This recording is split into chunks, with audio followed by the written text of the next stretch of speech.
Pemirsa, inilah bendungan yang dibuat oleh warga Desa Benda secara gotong royong di Sungai Cisanggarung yang melintasi Desa Benda, Kecamatan Lur Agung, Kabupaten Kuningan, Jawa Barat beberapa waktu lalu. Warga membuat bendungan dari tumpukan bronjong batu agar nantinya air dari Sungai Cisanggarung bisa dialirkan ke saluran irigasi yang masuk ke permukiman penduduk dan areal persawahan. Menurut Kepala Desa Benda, pembuatan bendungan seperti ini sudah tradisi bagi warga Desa Benda dan dilakukan secara turun-temurun saat memasuki musim kemarau, di mana akibat kekeringan, petani mulai kesulitan air untuk mengairi sawah, serta warga desa pun kekurangan air bersih karena sumur mulai mengering. Sehingga dengan memanfaatkan Sungai Cisanggarung yang airnya berasal dari Waduk Dharma, warga dapat menggunakannya untuk mengairi sawah saat masuk musim kemarau. Selain itu, resapan air yang masuk ke permukiman penduduk juga akan masuk ke sumur warga yang dapat digunakan untuk keperluan mandi dan mencuci. Jadi kegiatan ini adalah merupakan tatanan kehidupan masyarakat Desa Benda, Pak, yang dalam hal ini merupakan sebuah kegiatan tahunan yang ini dilaksanakan sejak nenek moyang, Pak. Karuhun kalau menurut bahasa Sunda, yang mungkin ini udah ratusan tahun pelaksanaan kegiatan seperti ini. Nah, ini dilaksanakan bahwa masyarakat Desa Benda itu kehidupannya adalah dari pertanian. Mayoritas masyarakat Benda itu adalah tani. Nah, makanya dalam hal memenuhi kebutuhan menjelang dari tanam ketiga, yakni dalam musim kemarau. Nah, untuk mengairi sawah itu tidak ada lagi adalah dengan cara membendung kali seperti ini. Nah, itu.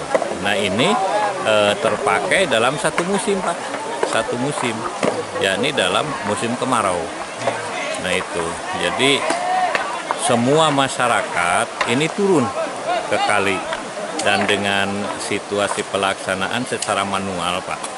Bronjong menggunakan bronjong bambu yang dibuat oleh masyarakat semua, dan ini belum mampu untuk membuat sebuah bendungan dengan secara modern.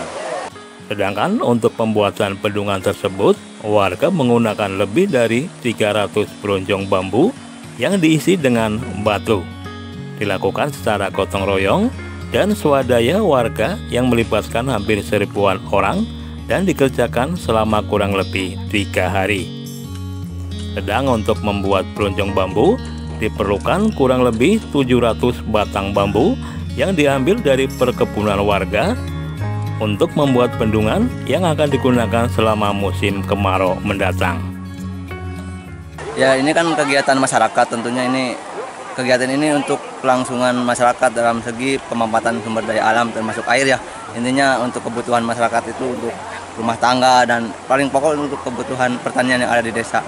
Kebetulan kan masyarakat Desa Benda khususnya kan hampir katakanlah 80% itu petani. Jadi lahan yang harus dimanfaatkan menerima air itu dari sini semuanya. Jadi alhamdulillah masyarakat begitu kompak untuk mungkin untuk musim panen ketiga. Dalam ASEAN musim kemarau gitu. Meski kondisi Sungai Cisanggarung dibendung, namun tidak semuanya air sungai mengalir ke persawahan dan permukiman penduduk. Karena ketinggian bendungan disesuaikan sehingga sebagian air juga mengalir mengikuti aliran sungai menuju muara Sungai Cisanggarung. Sedang untuk membuat bendungan seperti ini diperlukan dana sekitar 150 juta rupiah dari swadaya masyarakat. Bendungan akan rusak dan hilang saat musim hujan karena diterjang derasnya aliran air sungai. Pihak pemerintah Desa Benda berharap adanya perhatian dari pemerintah daerah maupun pemerintah pusat untuk dibangunkan bendungan limpasan, sehingga setiap tahun warga tidak harus mengeluarkan dana swadaya.